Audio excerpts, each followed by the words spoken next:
Yakudash, Water, Yahawah, Kolo, Yahawah, Masih, Yahawah, Shalaki, Yahawah, for my sins as I cry. Kolo, Yahawah, the water, Yahawah. Oh Yahweh, Zamar every time. Oh Yahweh, Yada all the time. Oh Yahweh, Taha all the time. Taha all the time. Oh Yahweh, Barakata every time. Oh Yahweh, Washim Yahushai. Wada Yahweh, for your mercy as I cry. Oh Yahweh, Washim Yahushai. Shalom, shalom. So, brother, Obadiah Halkanan, and I'm back off of suspension. At least it seems like it anyway. Well, I'm back, and of course, you saw Edom, the devil as he is, struck me and struck my my page and struck the channel for the Most High to do the work, and had me on suspension for, I don't know, a week or 2 weeks or a week or so. So I am back, and I want to say salutations to all the hopeful elect, as well as all the scattered Israelites that are around the world that are considered to be the speckled bird. I want to also say hearty shalom and YAHAWAH to the apostles who have been bringing this truth out for decades in and decades out, as we all know. And without that truth being brought out in accuracy, where would we be? We certainly wouldn't be where we are now. So I definitely want to give a hearty shout out and a thanks to them for their diligency, decades in and decades out of bringing the truth out. Highways, byways, on the unicorn of everything, and the like. They just been, bringing it out, which is what we need to do. And so today, or should I say this evening, all the like-minded brothers who are bringing the truth out and have been bringing the truth out, we want to give them a hearty shalom and barakatah and barakathon to all of them that are out there and listening and learning, as well as the YAHAWAH who are listening and learning. And of course, you know how the brothers are in the truth. You're mainly speaking to the elect. We all know that, and that's what we need to do. Sorry, let me straighten this out for a second here. There we go. Now we're talking. Okay, had to get that straight. The camera was just a little off a little bit. But anyway, I want to start out with my prayer as a student spirit, as a Hebrew Israelite from the tribe of Reuben. I'm trying to expound on and bring out the prayer from the Seminole family. Some of my brothers who are of the Reubenite tribe and the Seminole family, as well as the tribe of Gad. We're going to talk today about some things I think are very important. I've been pushed to bring out in many ways, in many capacities, the venue and the understanding of the fact that we are going in to be operating in the wilderness. We're in the wilderness now, and we're going to be operating in the wilderness. And but the lesson for today, this evening rather, is YAHAWAH, right? And I will bring you into the wilderness, which is where we are. And of course, the rest of it is, I will bring you into the wilderness. This is Ezekiel chapter 20, verse 35, okay? But I'm going to go through that chapter 20 as well pretty heavily today in terms of bringing this out. And just want you to look forward to that. And I will bring you into the wilderness of the people, and I will plead with you face to face, right? That's what Yahawah says. We'll read it again. And I will bring you into the wilderness of the people, and there will I plead with you face to face. Now, anytime Yahawah decides to say he's going to plead with you in the wilderness or plead with you in any capacity, this is the most all-powerful Yahawah. He doesn't have to plead with anyone for anything. Of course, we know that. And that means clearly that what he's going to do is he's going to judge, and he's going to take his judgment and place it upon all of those that he is supposedly telling you he's going to plead with. And that's what you need to understand. It's not going to be about, him asking you for something nice. He's going to be telling you exactly and showing you exactly what he's going to be doing. So that's the pleading part of it. But let me first start off, because I like to get my prayer to Yahawah in repentance, because we all need to be repenting on the daily, because all of what's going on and happening very fast in front of our faces, all very prophetic. And if you're not bringing prophecy out in terms of what you're teaching and preaching at this particular time, then I'll tell you right now, you are not in this truth, and you're wasting your time. And we're going to bring out some things about that and speak about that, because clearly what we have going on is anyone that is not bringing the sacred name forward and honoring that above all things, above men, above organizations, above anything that you have, family, you need to be bringing the sacred name into total fruition at this point. Stop using the derivatives that are bywords that are blasphemous and attaching them in any capacity to Yahawah Shem Shai. You got to stop this now. You got to continue. You can't be saying Jace, you can't be saying Jesus Christ, you can't be saying Christ, you can't be saying Lord in Christ, you can't be saying Most High, Blessed Christ. This has to stop. I'm telling you, you better stop this, because Most High is telling me he's now getting ready to come down and cut on people hard. Even them, those in the truth, you're not disclaiming this, and you're saying this over and over again, and you keep bringing this Jesus Christ thing out and saying this. That's not his name. It's not the sacred name. You need to be respecting completely beyond the Most High sovereignty when it comes to his name. We're going to hear about this in Ezekiel chapter 20, which is one of my favorite chapters here. And we're going to bring it out all the way down through 21. And you stay for it or you don't. But this is a good lesson. It's going to be high nutrient food. You heard me say this many times before. And this is what we're going to be dealing with. It's some real high nutrient food in terms of dealing on how to get in the wilderness. And I'm going to also break down some things that I think we need to understand that we should know about and can do. Because a lot of men in the truth, if we had to get chased through the wilderness, they wouldn't know what to do. They have no idea how to survive. They would know what to do. Now, of course, we know Yahawah Shai is going to protect you, and he's going to deliver you, and he's going to provide for you. But he's expecting you to do something. You need to function and survive. Just like in Egypt, when they came out of Egypt and had to go in the wilderness, when they were hungry, the Most High presented quail. But still, he didn't pluck the feathers off the quail, okay? He didn't gut that quail. He didn't clean that bird out. He didn't put that bird in a position where you could easily cook it and eat it. The way he did it is he provided it, but you had to dress it. You had to take care of setting it up so you can eat it. And you need to understand this is some of the things that you need to know how to do, because if you get chased to the wilderness, which is highly likely, you need to know how to survive with Yahawah Shai putting the blessings on you. And we're going to discuss some of that today. We're going to get into it. But first and foremost, we're going to get into prayer. Because I got to praise and worship the Most High. I keep telling you, praise and worship the Most High is the most important thing.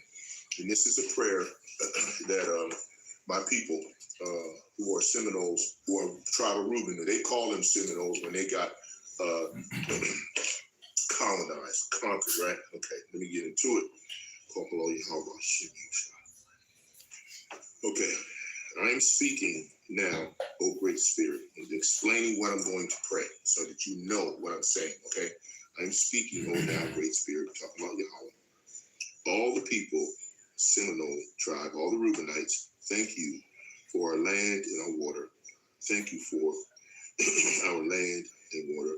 And we thank you for our dogs, which watch over us at night, and our horses who carry us at day. And the reason why we thank for the horses and the dogs, because we, the Gadites and the Reubenites, we use horses a lot in terms of the way that we go and hunt and do the things that we do in order to survive in the land that the Most High gave us, right? Okay? We thank you for our food. We thank you for the good wind that blows on our backs. So we like that. That's just something that we enjoy. We thank you for good thoughts that come from our hearts. That's the truth. That's the word. That's the spirit, right? Thank you, oh great spirit. Come and eat with us, right? Seminole language. His laska sanu kanumade hayena wukodalaka sanu nuku kamude yefuki kache senu mada fubaka sanu kuno hanumane fuhanara sanu kuna namone fuharana manu lashaka hamakokasha lashu hakata sanu makuna te haya na wukada ka sanu mohokacho muhe efukake kache sanu mohojaha fahuka sanu hakatu mate fanu hara sanu kamuka mate fanu hana manukasha ha bakusha. All right. Again, as we speak, they call us Native American Indians, and of course we have a deep belief in nature and also spirituality that is, both beautiful and profound. Our connection to all things has always been this way with the Most High. Living and non-living, big and small, it's inspiring us, and we honor that through the Most High. There is a quiet silence to nature to embrace, right? We enjoy the natural, authentic, and untouched way nature is, right? So that's why our prayer is what it is. And prayer is spiritual. It's communication between us and Yahawah. A two-way relationship and conversation in which we not only talk to the Most High, but we also listen to Him. Prayer is the way Yahawah is like prayer to Yahawah is like a child's conversation with his father. It is natural for a child to ask his father for the things he needs, which we do. We ask Yahawah Shem Shah.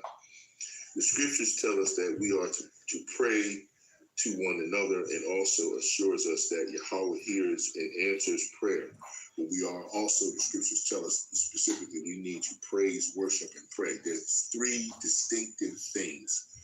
Prayer is good, but you have many entities that the Most High created that pray to all kinds of false idols and stuff. They pray to Buddhas and Shiras and JC and all kinds of stuff.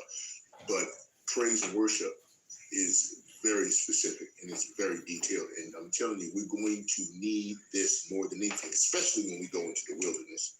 If we have to go in the wilderness, you're going to need praise, worship, and prayer. Praying is going to be one thing, but you're going to need some praise, worship as well going into the wilderness. Now, just want to, say a few things before I break out to some scriptures, because I got quite a few scriptures on the wilderness, and I want to make sure that I, bring them out in a way that it edifies the lesson as it is. But let me say this. Okay. As a Reubenite, and one of the things that I grew up learning how to do is, and I used to do this even from my youth, when I was living in Philadelphia and operating in the projects, I used to hang out in Bartram Gardens in the park. And I used to hunt for animals. I used to also take care of animals. Have I eaten anything that I've hunted? Yeah, I have. I've caught some pheasants before. And pheasant looks like a turkey, but it's a bird similar to a quail, but a little bit more decorative. It has beautiful beautiful feathers. And I've caught them before. I've hunted pheasants, and I had a dog who used to flush them out, and then I would take one or two, and I've cooked them. They taste just like a sweet turkey meat to me when I ate. Anyway, how I cook it. So knowing how to hunt with a bow and arrow is important. It's a silent weapon that can be used in many ways to defend yourself, not only in that capacity, but also to provide a way that you can resourcefully feed yourself. Because you can create ways to get animals without firing a shot with any kind of a gun or something like that nature. Because a lot of times that brings unwanted attention to you if you fire off a weapon. You fire off a weapon, people are going to hear that, and they're going to probably gravitate to where that is, especially during the time when we have to parlay and haul and drop everything and bug out to the mountains or to the wilderness, which we're already in the wilderness here amongst the people, and I'll go through that, explain that as well.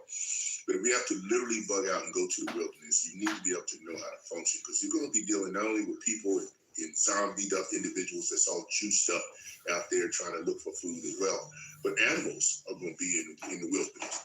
You're going to deal with wolves, you're going to, depending on where you are, bears, depending on where you are, coyotes as well. They're just about everywhere. You're going to have raccoons, you're going to have all kinds of different animals that can, snakes, all kinds of animals that can, spiders, all kinds of things that could literally cause you harm if you don't know how to operate around them and with them. And a lot of jakes and stuff, they grow up in the city area. They don't know nothing about the wilderness. They may spend a little bit of time in the park grilling and cooking out, but they haven't come across anything where they really have to deal with things. And especially if you have to bug out with a family and take care of other members of your family and organization, you're going to come to find out that it's a big task to try to take care of people in a wilderness setting. When you're in that type of environment, you're going to find it extremely problematic if you don't know what to do and how to do it. So you're going to have to look at that as a situation that's very important for you to understand how to function when it comes to this. Very important. So I just want to make sure I'm on point here. And so what I'm saying to you is you're going to have to learn how to operate in the wilderness. And when you're operating in the wilderness, you're going to have to know what you should and what you shouldn't do.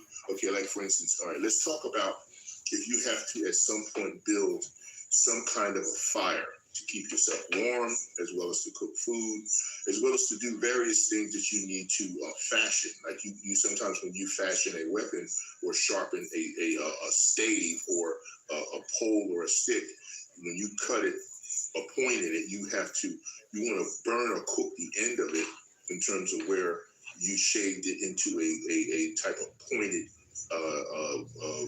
tool that you can use. Why? Because it makes it cauterizes the stick at the point so that it can be more durable, and if you hit something with it, you won't break it or you won't bend it or destroy the point on the end of it. And that's why you have to burn it in that fashion. Okay, you have to learn when you go into the wilderness what areas you can camp and what areas you cannot camp. Okay, preferably if you're going to find camp, you want to try to find a water source that is no more than probably a quarter of a mile or less away from where your camp is. And you have to service the camp area and survey the camp area that you're going to be in. I would suggest that you do at least 80 to 100 foot radius around your camp area that you plan to camp. Now, I would suggest that you camp around a group of trees that you can use as a form of presenting hammocks. Now, you can go get a hammock and try to get yourself a hammock that has what's called the mosquito netting to the hammock, okay? And get a hammock that's going to at least be able to support 500 pounds or more. Okay, you may not weigh that much, but the reason why you need something of that nature is because of the fact that when you put it on the tree and connect it to the adjacent trees in order to have a place to sleep, you're going to have to make sure that that hammock is above ground. And see, if you have trees that are associated with where you are located, like for instance, if you look for a set of 4 trees that are similar in proximity or very close, so you can set your hammock up. Now, you'll have 2 trees on this side, 2 trees on this side, and some space in the middle of approximately about 8 feet or more.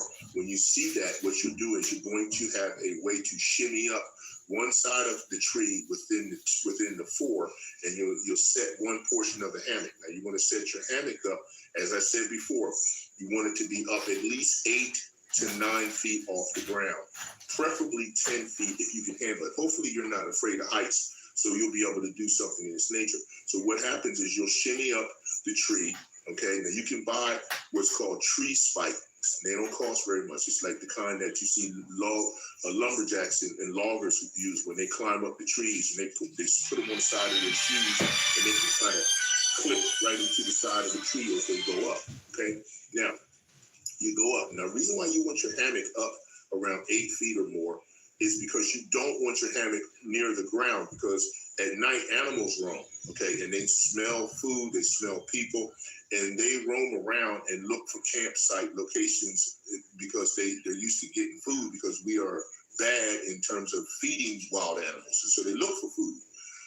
And then they also stay close to a water source, because that's also a place where they can capture food and capture other animals. So what you want to make sure you do is you get your hammock up at least 8 feet to 9 feet above the ground. Now, if you have your bag with you, like for instance, your bug out bag, and if it has items that you eat, food, weapons, or what have you, you want those food items to be strung up in a tree. You create like a rat line. What you do is you create a rope line about 10 feet up, okay? And then what you do is you have each one of your bags have a line tied on it already, have it set up, and just coil it around the bag. And you can put a rock on it or something strong that you can throw it over the rat line and pull that food and whatever you have up to that rat line 10 feet high. This is after, of course, you've had your meal or whatever.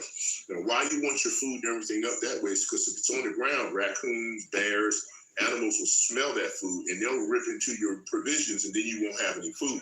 So everything needs to be off the ground when it comes to the evening.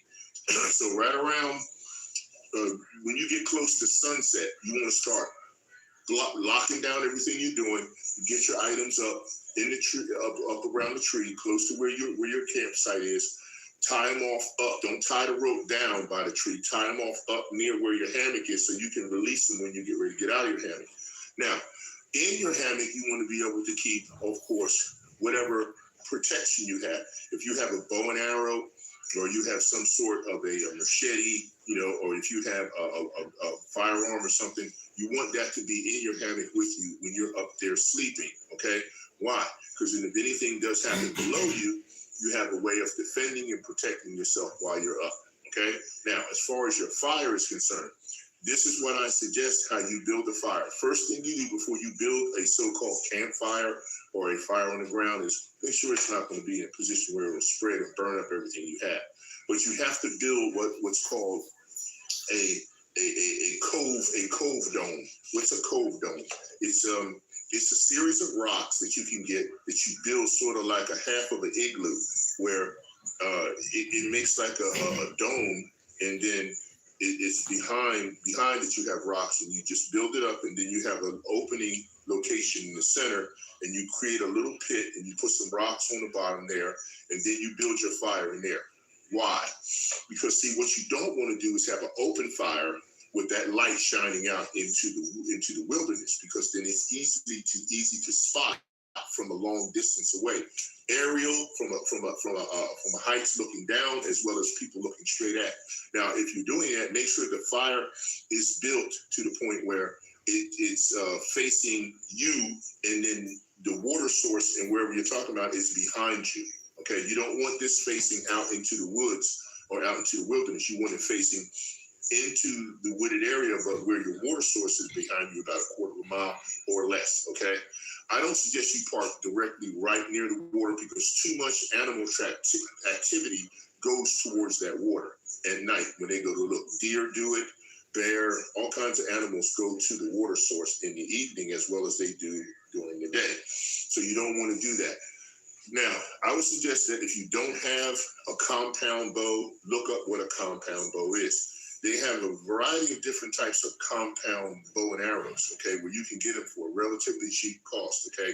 And then you can buy those to actually hunt and protect yourself, because a bow is silent, as I said before, and you can take down a very big animal with some of the compound bows, and it doesn't take very much to pull them back as they do with the standard old bow and arrow setup. If you get something like a compound bow, it could be 45 pounds of PSI when you pull it back. In other words, pounds per square inch in terms of the pressure. And when you pull that back and you shoot that arrow, it's smooth and it's quiet. But when it hits an animal, it'll go through that animal sometimes, or it may take the animal right down instantly, and that way you can go and dress your animal. Now, in terms of dressing an animal, if you do have to take an animal down for food, you need to immediately take that animal to the water source and gut and clean that animal, okay? If you don't know how to do that, you can look up how to do this. A lot of the stuff is on YouTube and online if you go to hunting channels, because Esau big on that kind of stuff. But we Reubenites and Gadites, we're big on that too, because we're the hunters and the warriors, and we know how to do this stuff. And my brothers will tell you this is true, and we'll tell you how you need to go and take that animal to the water source, and you need to find yourself where you find a rock area. If you can find a pretty nice sized rock. Why do you need a rock? Because the rock is going to offer you a way to place the animal on there so that you can skin the animal in an appropriate way.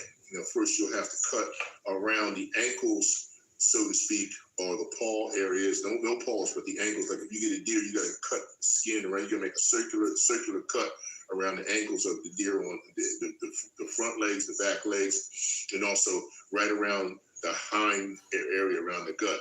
You split those areas, and then you split the center, and then you split down the center of each one of those circular cuts you make around the ankles. This way you can peel the skin back, but you must make sure when you cut around the ankles that you get the arteries on the back side of the ankle of the animal, or the front, as far as a clean animal that you're going to eat. You see what I'm saying? Because you want to bleed that animal out. You have to get the blood out of that animal, okay? Now, what you will be eating when you go to the wilderness that you hunt for, basically you want to hunt for deer. When you hunt for anything like a deer or an antelope, everything else is very, very unlawful for you. You can't eat no rabbits. You can't eat no bear. You can't eat no possums. You can't eat no raccoons. None of that stuff. Now, I'm not saying you can't get hungry enough to want to try it, but that's not lawful. And I don't believe that YAHAWAH is going to authorize you to do that. But you can also, like I said, you can hunt for pheasant. You can hunt for wild hens. They got wild hens that run around. And turkeys, they're difficult to catch, but you can create snares for them too. And learn how to create a snare. You can create a snare very simple from using a tree branch, a nice flexible tree branch, and some rope, some nice good rope, or some real twine, or some string, or some wire. And what you would do is you have to create a way where the actual it's just like a limb that you bend it back, and once it's flexible, but you set it up first with the wire or the twine, and as it goes down, you make it probably no more than about, I would say 14 to 16 inches is good once you bring it down. And let me tell you why you do this. And then you make yourself a loop. Now you have to be able to know how to make a loop that will switch down and close on the ankle or the foot of an animal that you're trying to catch. And then once it snags that animal, it'll drag it up off its feet, so it'll be off balance and it'll be in that position. But you have to make it so that it's not too far from your camp area. Why? Because once the animal starts crying for help, other animals will know that it's in distress, and they'll come and take your food or take that particular prey that you have that you're going to eat. So if you hook up a pheasant or you hook a turkey, it's going to start making a lot of noise. So you got to be able to get to it relatively quick before another animal decides to get to it and takes that from you. Okay? And so you can't be too squeamish or afraid to have to know how to dress that animal or dress that food that you've caught. But then, so once you make that snare, now how you hold it down is very simple. You want to peg 2 sticks on the right side and the left side of the loop, and then one stick on the front, but it's not a stick that's holding the loop down. What it's doing is it has a rock that's associated on top of that, so it kind of hides that portion of the snare. And so what happens is when an animal comes and it steps into the snare to get the food that you set in the middle of the loop of that snare, as soon as they step in there, they're going to step across that rock, and then they will trigger what you will have underneath. There is a stick. Now this stick is going straight underneath the loop, and then it's actually right underneath the bend of the it's underneath the bend of the branch that you use to bend down that's holding the snare. Now how this works is simple. You got another line that comes right there from where the stem is of that tree branch that limb that's bent down, and that rope comes down, right? And it's attached to like a stick, all right? And that stick also has another rock on it, all right? So that's holding the limb down like this. Now, the way you put that rock on that stem, on that stem that's underneath the loop, is offset to the right or to the left. And when it's offset to the right or to the left, it's easily to slip out. So what happens is when the animal steps in the loop to eat, it'll be comfortable and it'll sit there and maybe get a couple of bites. But at some point, it's going to move that stick that's underneath the loop. And when it does that, the rope or the line that's going to the tree limb or the limb that's bent over is going to flex right up real hard, and it's going to grab that animal by the leg or whatever, pick it up, and now you've caught yourself an animal that you can eat. Okay, that's a Reubenite or Gadite type snare to catch animals that you can eat. Okay, so there's a variety of different ways you can do this. There's also what we call rock snares, where we have two weights on each side. One weight's here, then you have a rock where you place a loop, you put a rock on the loop, you have a heavier rock and the string going across the rock on this side. When the animal goes on to go to eat and push that rock out the way, the heavier rock falls and the loop grabs it around the neck when it bends down to eat, and now you got that animal with a big old rock around its neck, and it can't go anywhere. So it may try to run a little bit, but it won't get anywhere at all. So these are just some of the things that I'm trying to tell you in terms of knowing what to do when you go to the wilderness. You also need to try to invest in what you call a Sani straw, one of the straws that you can drink water, and it has a filtering system where you can put it down into a lake or a pond or whatever, and it'll filter out anything that is bacteria ridden or any kind of germs or any kind of parasites that could be in the water, and you can actually drink clean water with this particular type of straw. And they do sell them for camping and for wilderness and people who hike and things of that nature. You want to get these types of things. You want to buy a little kit that offers you something in it that has maybe a little axe, a little saw, various tools that you can work with, so that when you go to the wilderness, you can chop and clear brush. Get yourself a little that you can work with to keep on the side of your hip as you're walking through to clear out brush in areas. Okay. You want a shovel so you can, dig out a spot for you to be able to get yourself what I would say a good place for your campfire. Because when you make a campfire, you want to make sure that you can have a position where you can bury this fire after you finish to leave no signs. You always want to dig out a spot for a fire that you place. You don't want to just put the fire on top of the ground.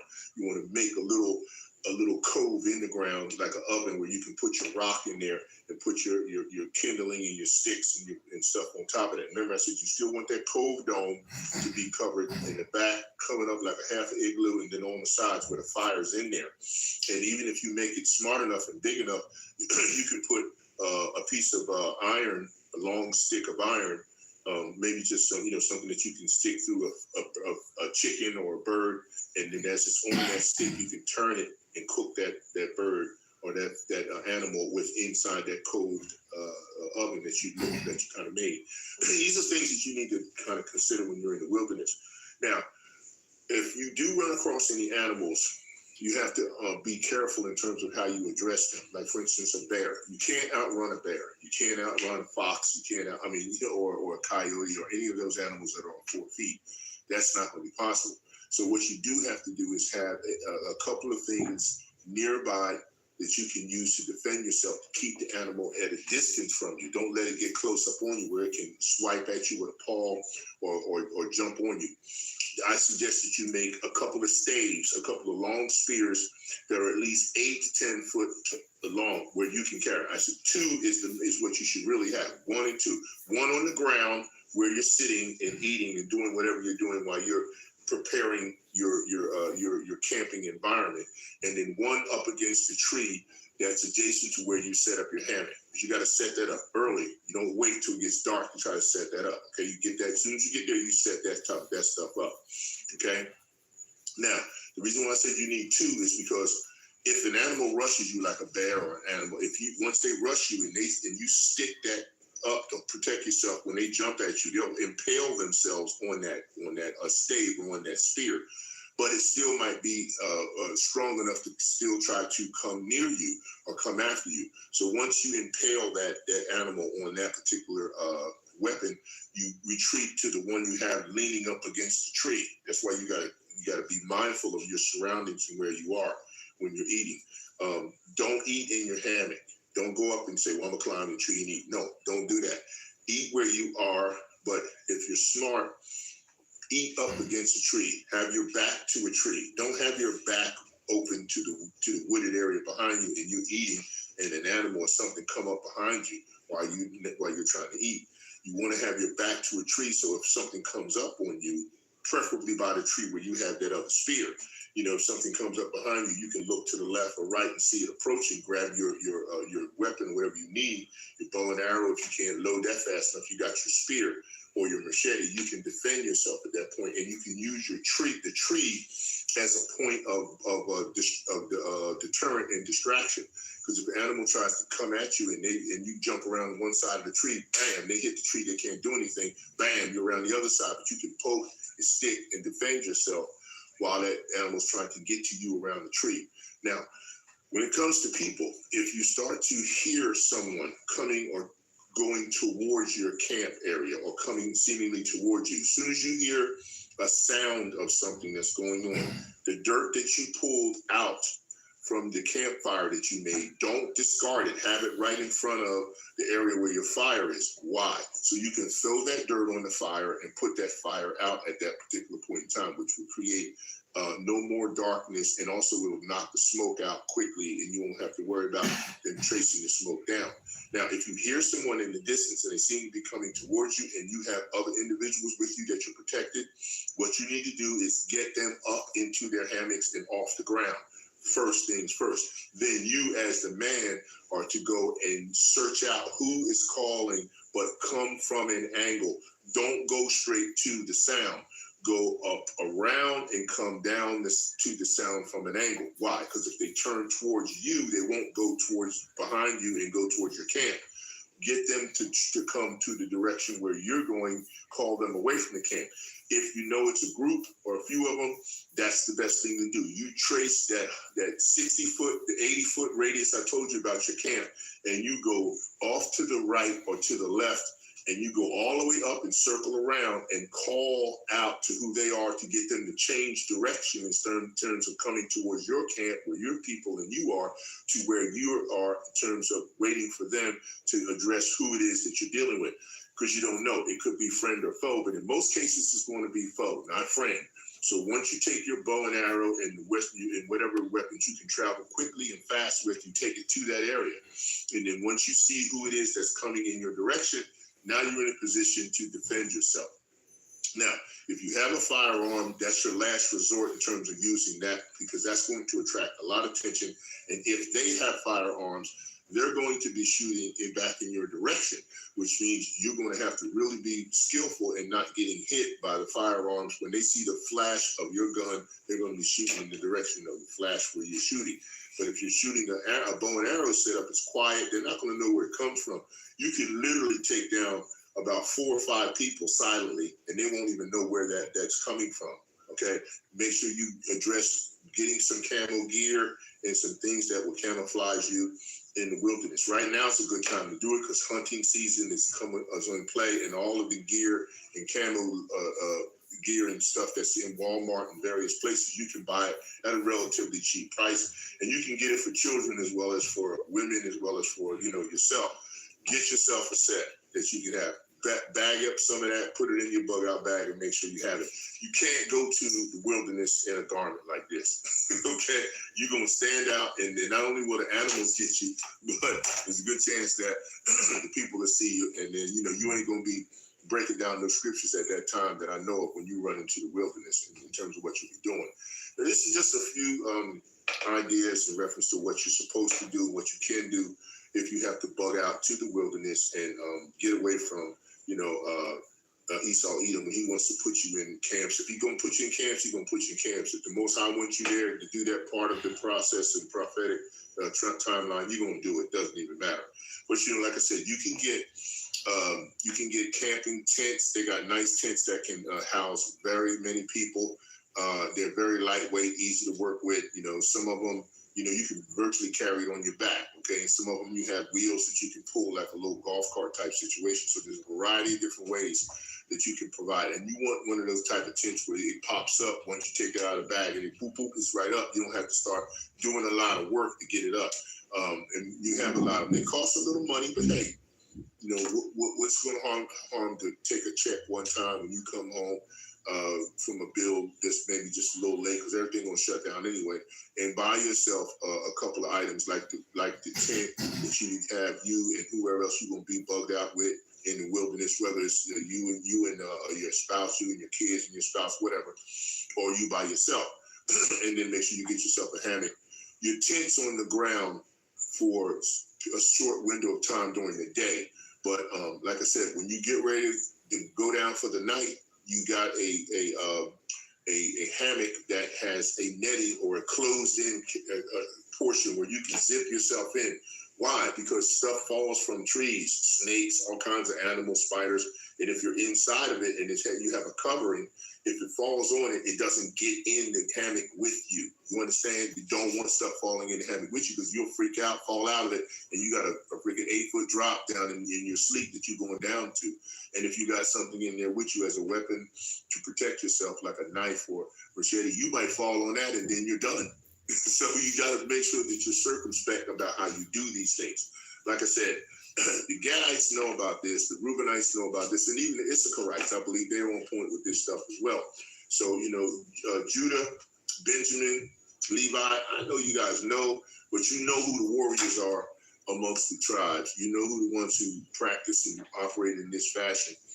And you want to go ahead and respect the fact that this is what they do, and this is what we're teaching you, so that you can know if you have to go ahead and bug out into the wilderness at any given time, you'll be able to do it, and you'll do it successfully. Okay, that's my spiel on giving you the dip on being in the wilderness. If you're literally in the wilderness and you have to learn to protect yourself and fish for food, hunt for food, protect yourself, build fires and things of this nature. Get the stuff you need now, is because it's better to have and not need than to need and not have. Okay. My friend always tells me that, and that's absolutely right. Okay, you better be on point with that. Okay, let's break out some scriptures. We did enough commentary and talking to you about how you should operate in the wilderness, because as the Most High said, He's going to take you to the wilderness. So you better be prepared for it. Anyway, all right.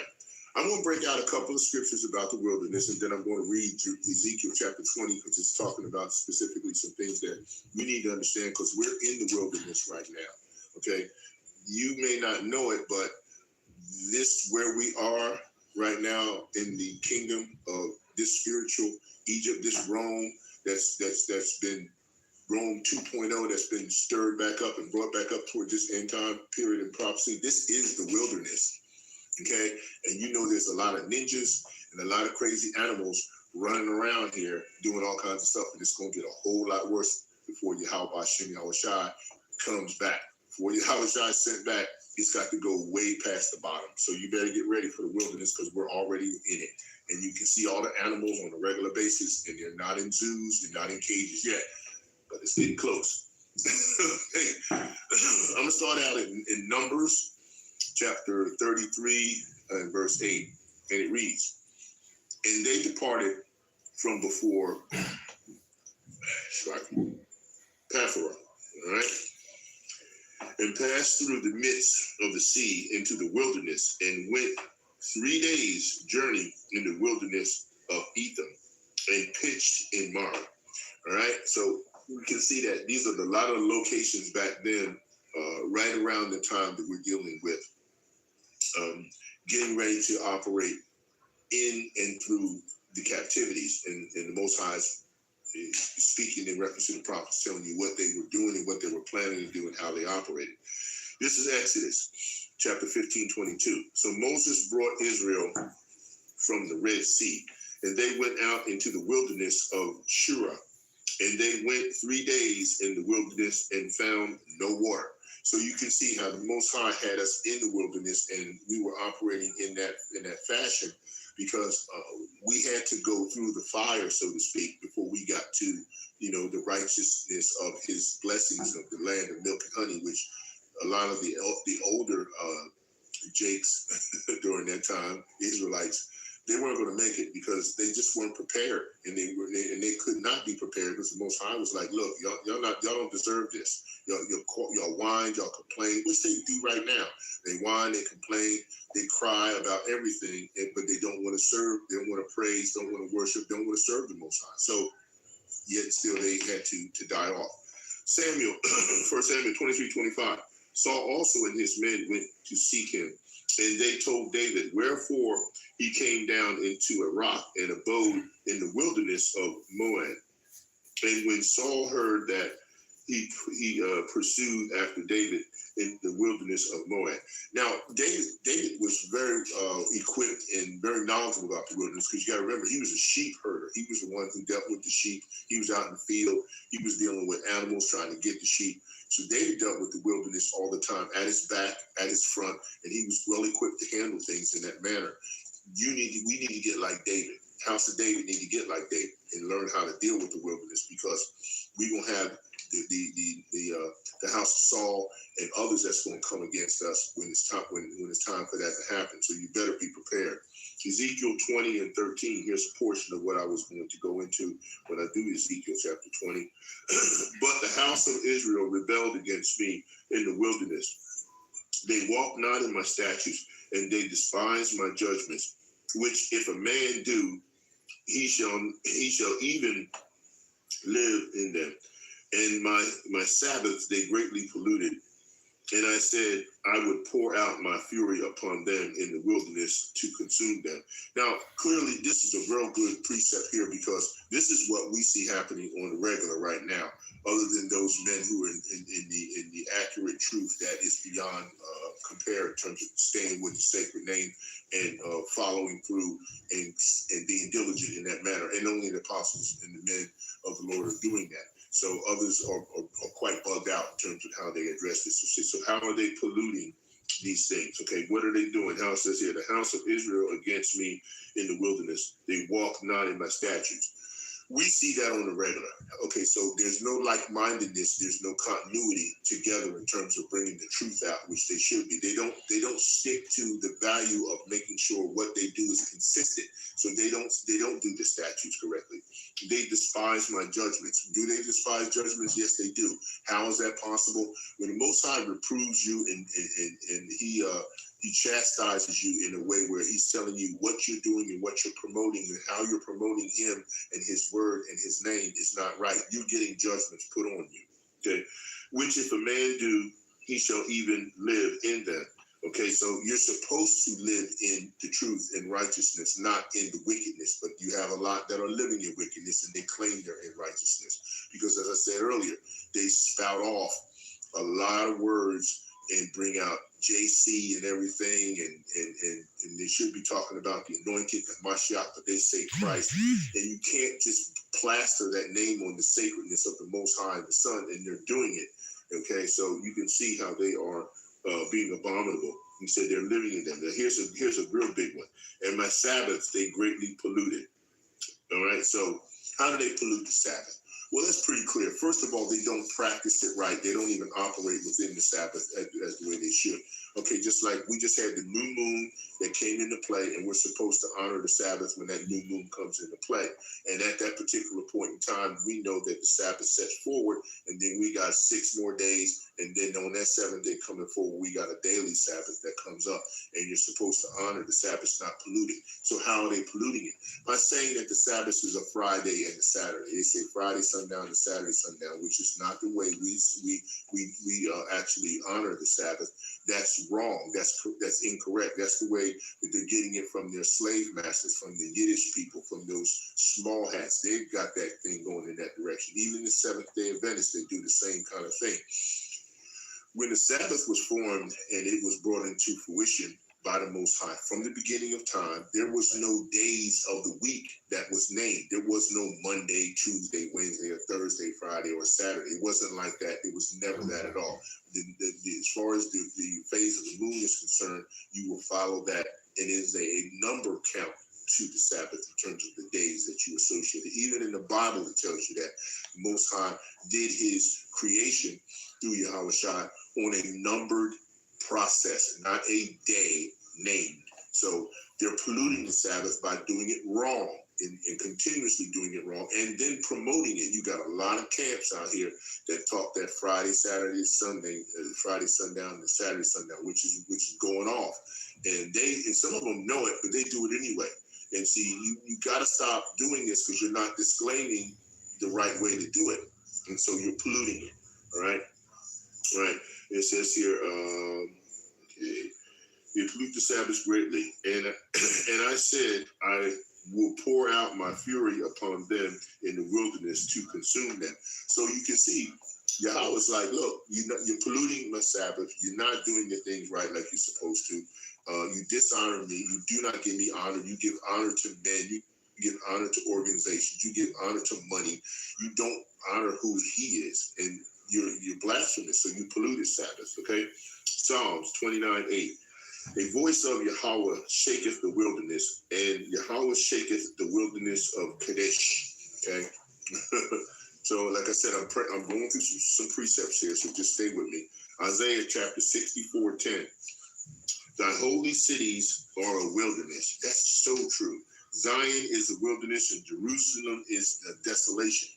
All of our locations in reference to who we are as a people are a wilderness and a desolation. Now, I know this names it would be seemingly that it's naming a geographical area, but it's not, because we are a people before we are a place at this particular time. Those places do exist, but they are polluted as well, and they are filled with the wilderness of individuals that should not be there. There are wildebeests there, human wildebeests, and they don't belong there.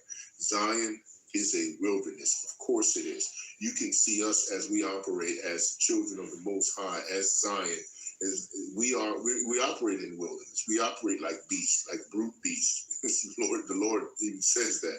And Jerusalem is clearly desolate. We're very desolate in terms of our situation and where we are at this time. And that's without a shadow of a doubt. You cannot preclude that that's not the case. 1 Samuel again 26:2. Then Saul arose and went down to the wilderness of Zippah, having 3,000 chosen men of Israel with him to seek David in the wilderness of Zippah. See, Saul was completely going off. He was bugged out ever since he knew he was no longer going to be king, and he's trying to take out the Lord's anointed, which is David. And David didn't even try to do this to him when he was taken down and Saul had to be dethroned. All he did was cut a small portion of his garment, and he was saddened and taken back by just doing that. And when Jonathan was Saul's son was put to death, David, when he became king, he put to death the men who put Jonathan to death, because that's unlawful for you to take an anointed one's life unless the Most High specifically says you can do that. Numbers 10:12. And the children of Israel took the journeys out of the wilderness of Sinai, and the cloud nested in the wilderness of Paran. So they were traveling around and going through the wilderness a lot in terms of that time, because he had to kill off all the rebellious individuals that would not turn away from their idolatry and turn away from the wickedness that they were promoting amongst the rest of the tribes. So they had to be weeded out. And that's basically the nature of what happened. Okay. Numbers chapter 14:33. And your children shall wander in the wilderness 40 years and bear your whoredoms until your carcasses be wasted in the wilderness. See, I was just talking about that.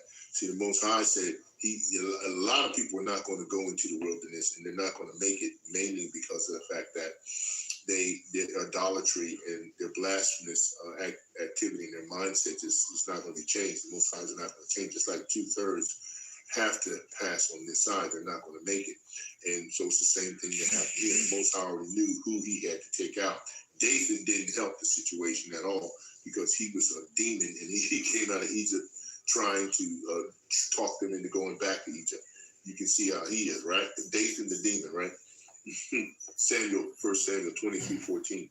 And David abode in the wilderness in strongholds. See, you can have a stronghold in the wilderness, right?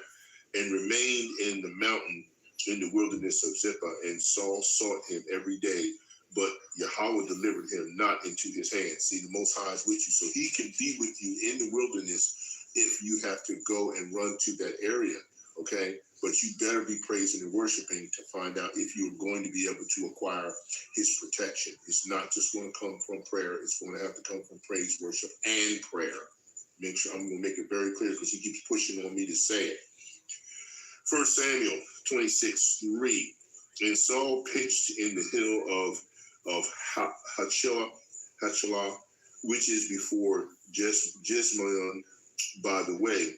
But David abode in the wilderness, and he saw that Saul came after him into the wilderness, which he did, but he was unsuccessful. Joshua chapter 15:61. In the wilderness of Beretha, Middin, and Shashan. Okay, that's just showing you some of the areas that Joshua passed through with the children as he was going forward to take some of the land. John chapter 6:49. Your fathers did eat manna in the wilderness and are dead. In other words, see, Most High will feed you, and he will feed you in the wilderness, but you have to participate in the process as well. He don't like cowards, and he don't like lazy people. You're going to have to participate. Proverbs 21:19. It is better to dwell in the wilderness than with a contentious and angry woman.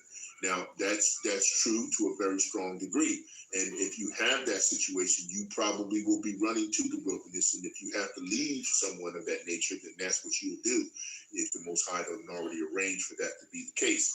But you have to understand, when you're in the wilderness, it can be good and it can be bad. But you definitely don't want no problems with anyone that you're traveling with or have to travel to acquire when you're in that wilderness, because it's just going to make the situation even more unbearable and not even possible. Okay, all right. Numbers chapter 14:32. But as for you, your carcasses, they shall fall in the wilderness. See, the Most High is telling you 2/3 of our people are not going to make it in this wilderness we're in right now. This is what's going on, and you need to be on point with prayer, worship, praise, and praise, worship, and prayer. You have to. All right. Psalms 55:7. Lo, then would I wander far off and remain in the wilderness. Selah. 1 Samuel 25:4. And David heard in the wilderness that Nabal did shear his sheep. Okay. All right. Deuteronomy 11:5. And what he did unto you in the wilderness until we came into this place. What did he do? Well, the Most High protected you. He took care of you. He made sure that all your provisions were covered. And what did you give him in return? More rebellion, more disheartening activity, and the blasphemous, idolatrous activity. And this is why a lot of you passed. Amos 5:25.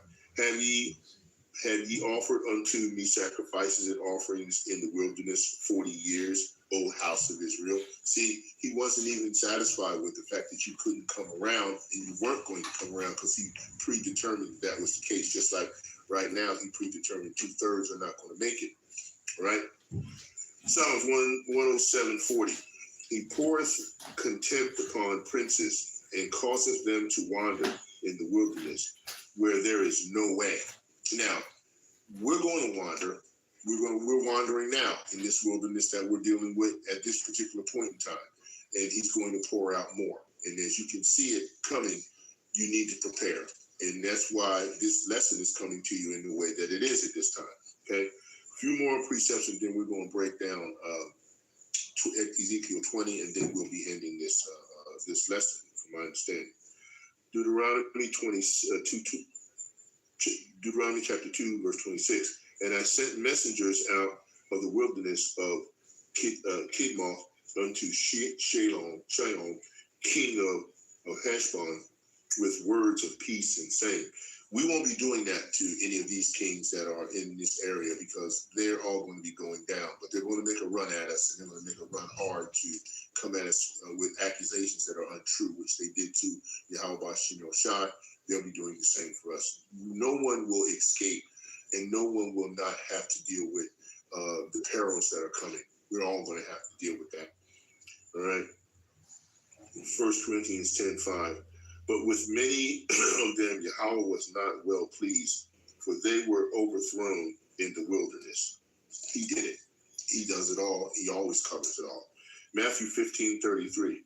And his disciples said unto him, whence should we have so much bread in the wilderness as to fill so great a multitude?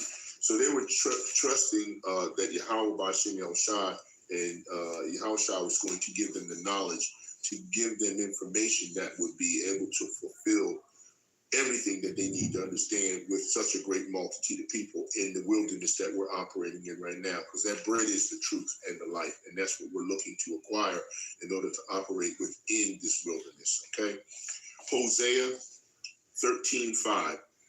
I did know thee in the wilderness, in the land of great drought.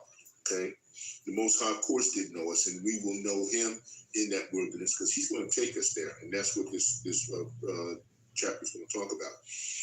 Numbers 1, verse 19. As Yahweh commanded Moses, so he numbered them in the wilderness of Sinai. Why did he number them?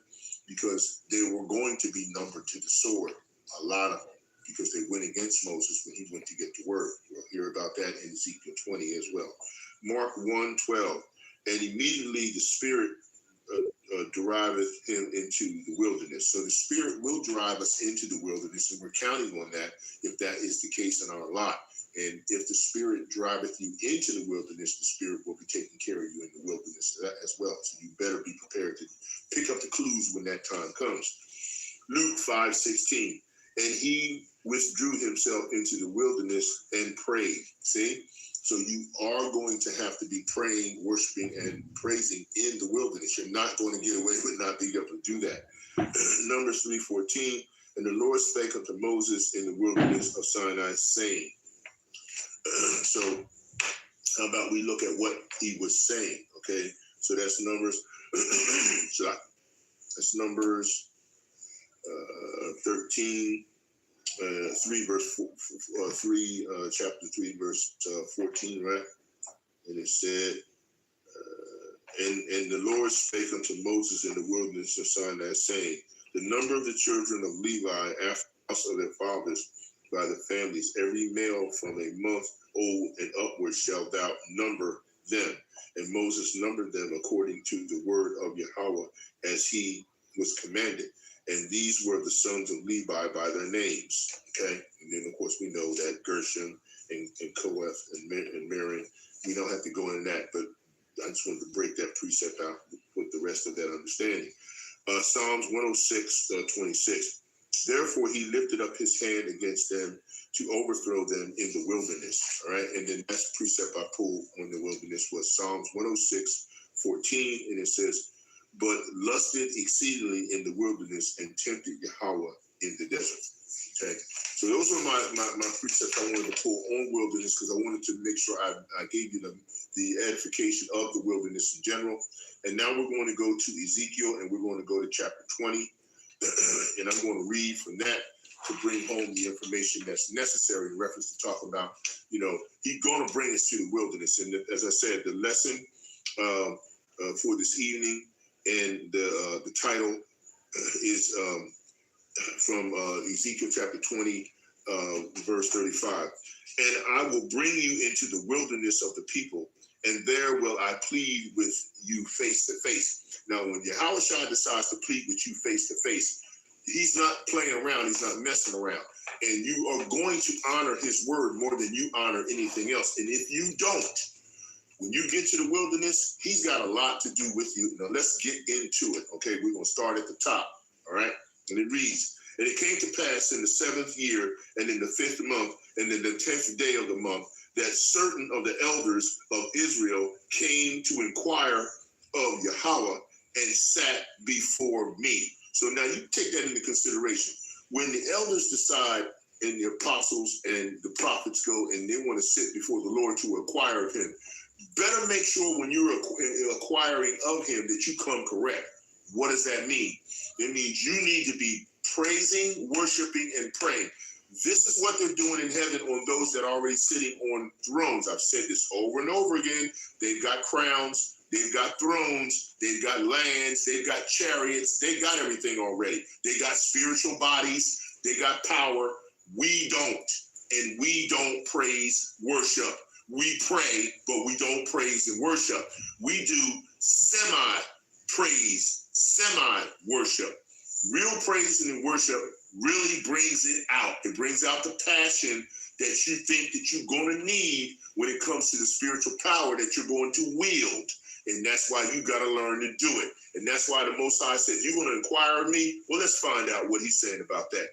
Then came the word of Yahawah unto me, saying, Son of man, speak unto the elders of Israel and say unto them, Thus saith the Lord power, Yahawah, are ye come to inquire of me? Question. Okay.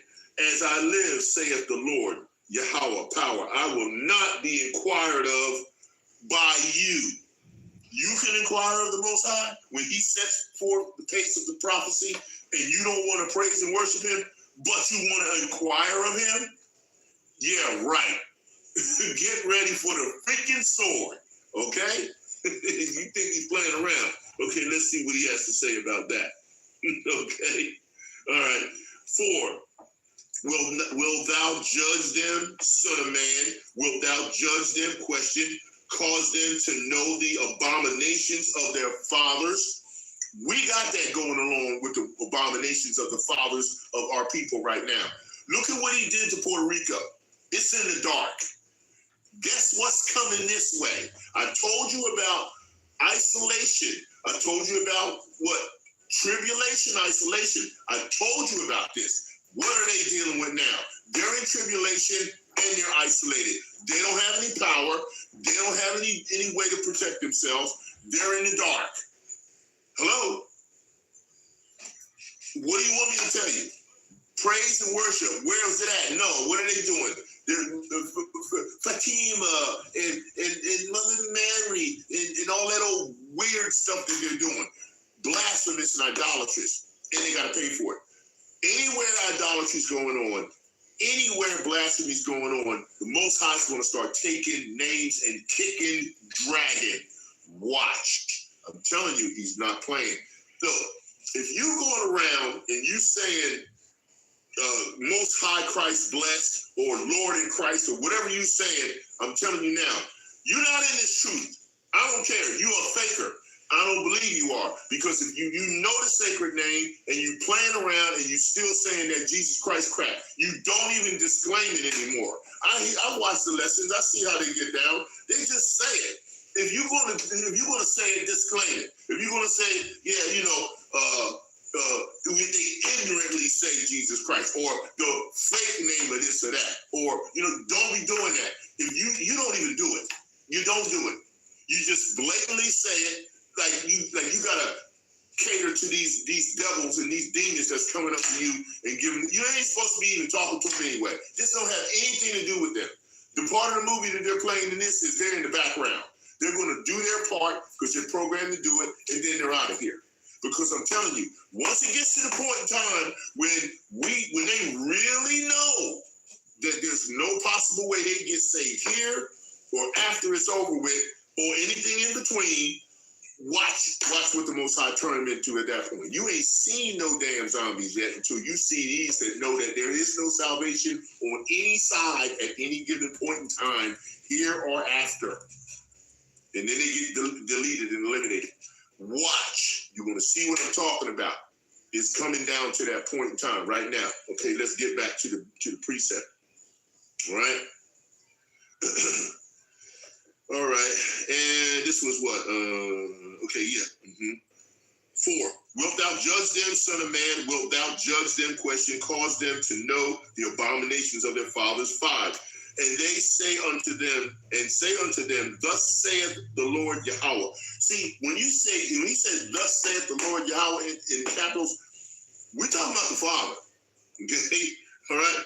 In the day when I chose Israel and lifted up my hand unto the seed of the house of Jacob and made myself known unto them in the land of Egypt, when I lifted up my hand unto them, saying, I am Yahawah, your power.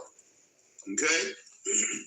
In the day that I lifted up my hand unto them to bring them forth of the land of Egypt into the land that I had espied for them. You already checked it out. Flowing with milk and honey, which is the glory of all lands. That means everything that was there was in good condition, and we just needed to get the demons and the ites out of there. Okay? That's all he asked you to do. And what did you do? And then say I unto them, cast ye away every man the abominations of his eyes, and defile not yourselves with the idols of Egypt. I am Yahawah, your power. And what do? Even today, we still keep these idols. We still use the bywords. We still use the names. We still run around talking about Most High, blessed in Christ, and all this stuff, and Lord in Christ. You're still doing it. You will not let this stuff go. And then you monetize in the Most High's word and the Mashiach, and then you're doing this. What you gonna do when the device is put in you and you can't monetize no more? Now what you gonna do? What you gonna do? How you gonna get your money then? When it ain't called money no more, and it's just credit.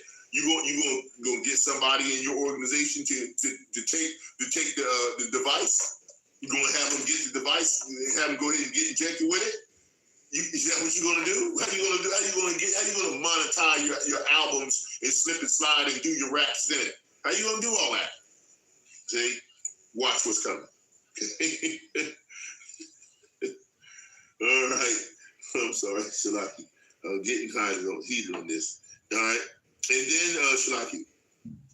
And then said unto them, cast ye away every man his abominations in his eyes, and defile not yourselves with your idols in Egypt. I am Yahawah, your power. 8. But they rebelled against me. That's what Yahweh was saying, and would not hearken unto me. They did not every man cast away the abominations of their eyes, neither did they forsake the idols of Egypt. Then I said, I will pour out my fury upon them to accomplish my anger against them in the midst of the land of Egypt. Right here in spiritual Egypt, right now where we are. This is what the Most High is pouring it out, and you're going to get it, and you deserve it. You do. You know you do. Okay? 9. But I wrought for my name's sake. Stop. Listen. He wrought for his name's sake. He stopped for his name's sake. Meaning what? You have to honor and respect the sovereignty of the sacred name. What are you doing? That it should not be polluted before the heathen among whom ye were, in whose sight I made myself known unto them, in bringing them forth out of the land of Egypt. I got to read this again because maybe you don't get it. Right? Let's do it again. 9. But I wrought for my name's sake, comma, that it should not be polluted before the heathen. He said, see, don't even be saying the polluted abomination title to his name amongst the heathens who you shouldn't even be talking to him about this. Tell them their faith and keep it moving. Among whom they were, comma, in whose sight I made myself known unto them, in bringing them forth out of the land of Egypt. 10. Wherefore I caused them to go forth out of the land of Egypt and brought them into the wilderness. So, see, the Most High telling you, he going to take you where he needs you to go. And you're going to go, and you can whine and complain, and you can jump up and down and cry and moan, but you're going, okay? It's just as simple as that, okay? 11, and I gave them my statutes, and I showed them my judgments, which if a man do, he shall even live in them. Are you doing them, or are you just saying them? Which is it, okay?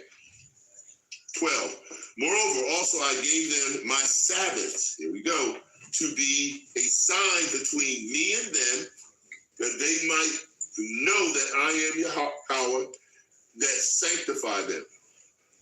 Sabbath's done now, it's going to be done in the new covenant, and none of this wickedness that's going on this side is going over to that side. No garage sale with Esau's stuff. Nope, sorry, ain't going to happen. So, might as well get mindset in that fashion. 13, but the house of Israel rebelled against me in the wilderness. They walk not in my statutes, and they despise my judgments, which if a man do, he shall even live in them. And my Sabbaths they greatly polluted.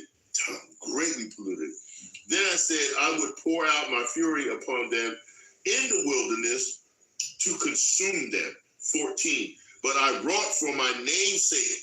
Again, he keeps saying it. I'm telling you how important this is. My name's sake, that it should not be polluted before the heathen, in whose sight I brought them out. See, he's not, Most High ain't crazy. He's repeating himself for a reason. It ain't just because maybe you didn't get it the first time or the second time. Maybe it'll come the third time too, right? 15, yet also I lifted up my hand unto them in the wilderness, that I would not bring them into the land which I had given them, flowing with milk and honey, which is the glory of all lands. That's 15. You know it's right back up there in other verses, so we're going to bring it out again, right? Because they despise my judgments, they walk not in my statutes, but polluted my Sabbath, for their heart went after their idols. Anything you put in front of the Most High, before the Most High, is a damn idol. I don't care if it's your organization, if it's your family, if it's your kids, if it's anything. You put it before him, it's an idol. Point blank, period. Nevertheless, mine eyes spared them from destroying them, neither did I make an end of them in the wilderness. He did not, still gave you blessing and grace, and you still being wicked. Oh man, I tell you, what is wrong with us? 18, but I said unto the children in the wilderness, walk ye not in the statutes of your fathers, neither observe their judgments, nor defile yourselves with their idols. Don't do what they did, and we doing it again anyway. 19, I am Yahawah, your power. Walk in my statutes and keep my judgments and do them. 20, and hallow my Sabbaths. See, sacred. And they shall be a sign between me and you, and ye may know that I am Yahawah, your power. 21, notwithstanding the children rebelled against me again. They walked not in my statutes, neither kept my judgments to do them, which if a man do, he shall even live in them. They polluted my Sabbaths. Then I said, I would pour out my fury upon them to accomplish my anger against them in the wilderness. See, he even gonna get you in the wilderness, man, if you ain't coming correct with the praise, worship, and prayer. See, if you do praise, worship, and prayer, right, then you will honor his Sabbaths. You will follow the statutes and the judgments. You will do the commandments because you will praise, worship, and prayer your way right into it. But if you're not going to do it, right? 23. I lifted up mine hand unto them also in the wilderness, that I would scatter them among the heathen and disperse them through the countries. So this is what he's done. In the book of James, chapter 1, he talks about us, the scattered, and the apostles go there, and would Yahawashi go to the scattered that are among all the rest of the countries. And that was because they feared that he would bring the truth, which is now coming out, and that's what's happening. 24, because they had not executed my judgments, but had despised my statutes and had polluted my Sabbaths, and their eyes were after their fathers' idols. 24. See, he keeps telling you this over and over again. If he continues to tell you, that means you're not doing it. Just like right now. And we see it happening right now. They keep saying Christ and most high blessing. I can't even say it. It's crazy, man. Wherefore I gave them also statutes that were not good, and judgments whereby they should not live. And you see that right now with them being in the wicked churches and stuff. He's giving them statutes that were not good, and they're following those things. They're going to these wicked whorehouses on Sundays and on Wednesdays, and they're praying to a fake white Jesus and doing the crazy stuff that Esau Edoms and all the rest of the wicked jakes be doing. He said, and we're not good, and judgments whereby they should not live. So they got all that. And again, 26. And I polluted them in their own gifts, in that they caused to pass through the fire all the openeth the womb, that I might make them desolate, to the end that they might know that I am Yahawah. See, and is that true? Yes.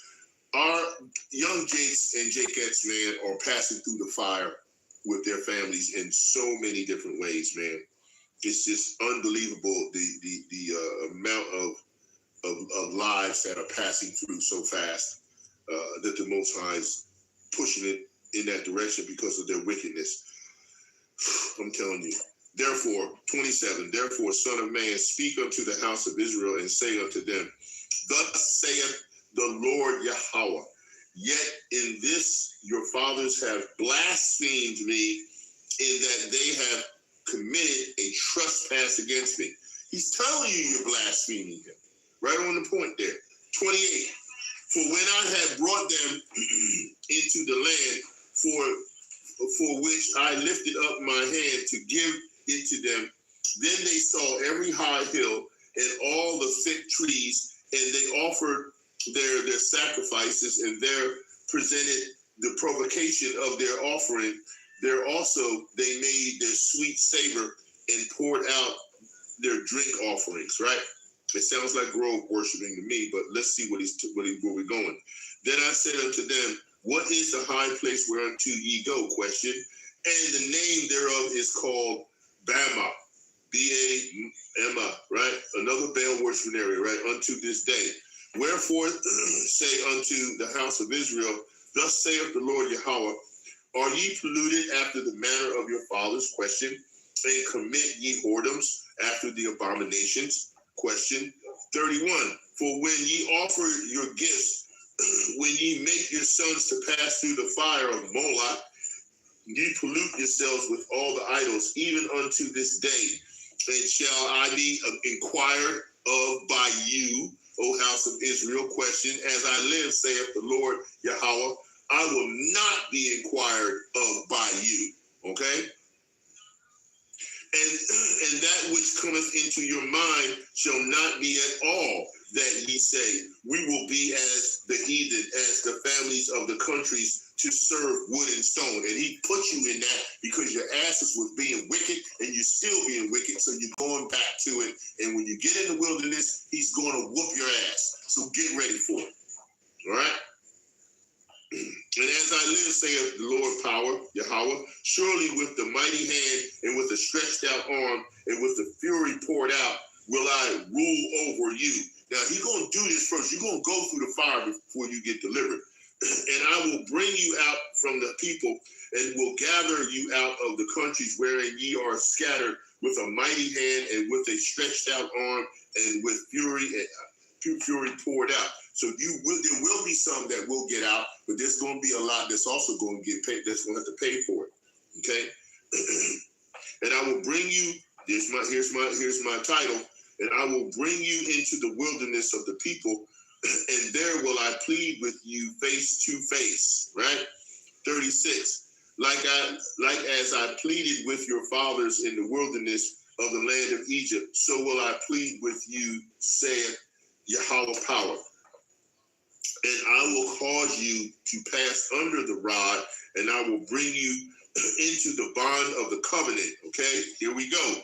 And I will purge out from among you the rebels and them that trespass against me. All right? You're going to purge out these rebels. All of y'all that just keep not using the sacred name properly and giving that sacred name the respect that it deserves throughout the entire process of worshiping and praising and praying to the Most High, you're going to be purged out. He's going to purge you out because you're arrogant, you're blasphemous, you don't show no humility, and he's going to purge you out because that's what he said. I'm going to read it again. And I will purge out from among you the rebels and them that transgress against me. I will bring them forth out of the country where they sojourn, and they shall not enter into the land of Israel. And ye shall know that I am Yahawah. Okay? As for you, O house of Israel, thus saith Yahawah power, go ye serve ye every one his idols, and hereafter also, if ye will not hearken unto me, but pollute ye my holy name, no more with your gifts and with your idols. See, he's gonna set you right in your blasphemy, right? For in mine holy mountain, in the mountain of the height of Israel, saith Yahawah power, there shall all the house of Israel, all of them in the land, serve me. There will I accept them, and there will I require your offerings and the first fruits of your oblations with your holy things. See, he's telling you, he's wanting your praise, worship, and prayer. That's what these things are. This is what he's talking about. Okay? If you're going to provide offerings and first fruits and oblations, okay, and he's going to accept them because he said you're going to serve him. That means you have to praise, worship, and pray to him. That's what it's all about. Okay? Let's get to that point, all right? All right, 41. I will accept you with your sweet savor when I bring you out from the people and gather you out of the countries wherein ye have been scattered, and I will be sanctified in you before the heathen. See, that's going to take that praise and worship. And ye shall know that I am Yahawah when I shall bring you unto the land of Israel, into the country for which I have lifted my hand to give it to your fathers. And there shall ye remember your ways and all your doings, wherein ye have been defiled, and ye shall loathe yourselves in your own sight for all your evils that ye have committed. And ye shall know that I am Yahawah when I have wrought with you for my name's sake. Again, he's going to continue to say name's sake, not according to your wicked ways, not according to your corrupt doings, O ye house of Israel, saith Yahawah power. 45. Moreover, the word of Yahawah came unto me, saying, Son of man, set thy face towards the south, and drop thy word toward the south, and prophesy against the force of the south field. You know, sometimes when I hear the South, I think of the Southern Kingdom, and then I think of the Northern Kingdom being the North.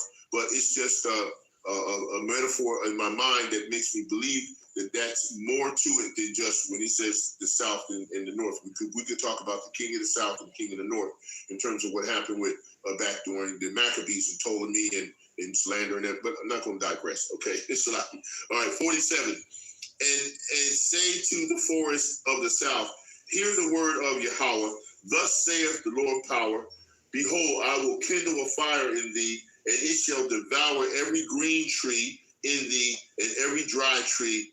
The flaming flame shall not be quenched, and all fences from the south to the north shall be burned therein. And all flesh shall see that I, Yahawah, have kindled it, and it shall not be quenched. 49. Then saith Lord, power, they say of me, doeth he not speak parables?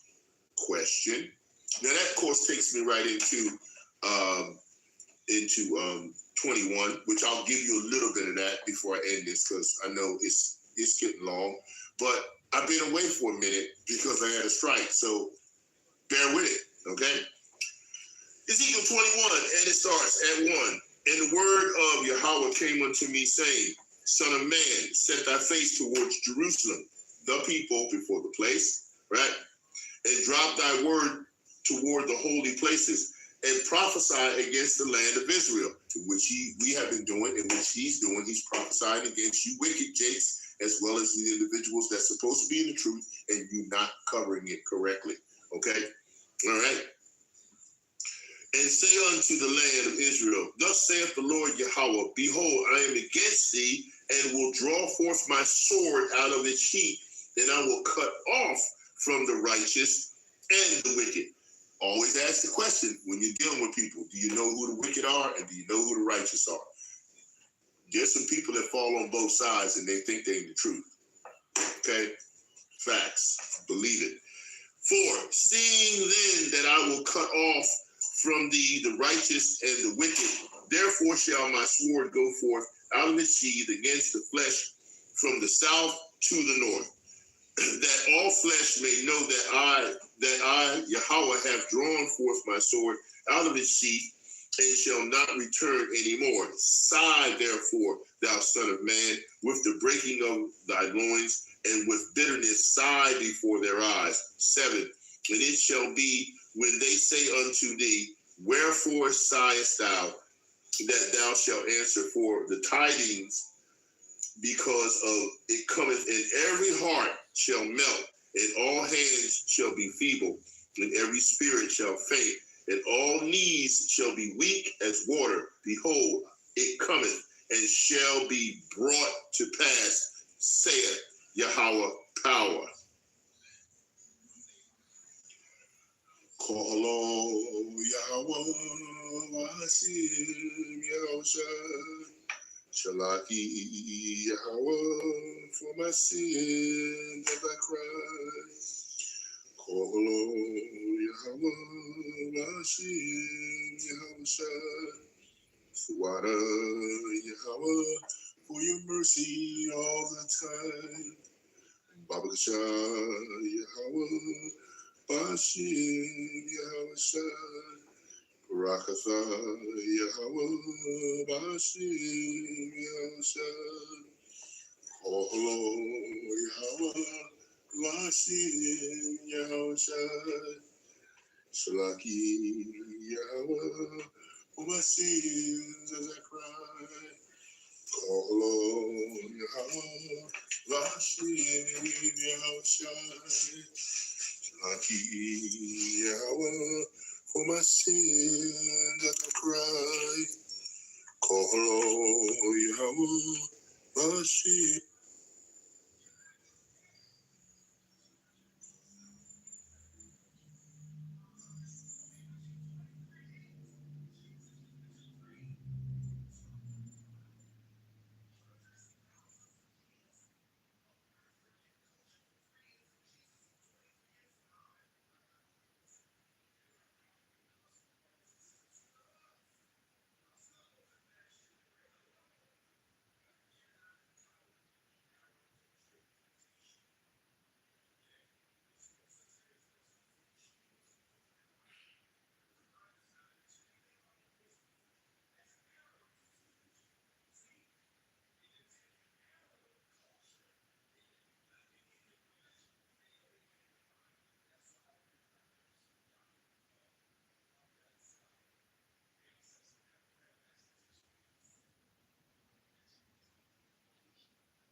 to Christianity.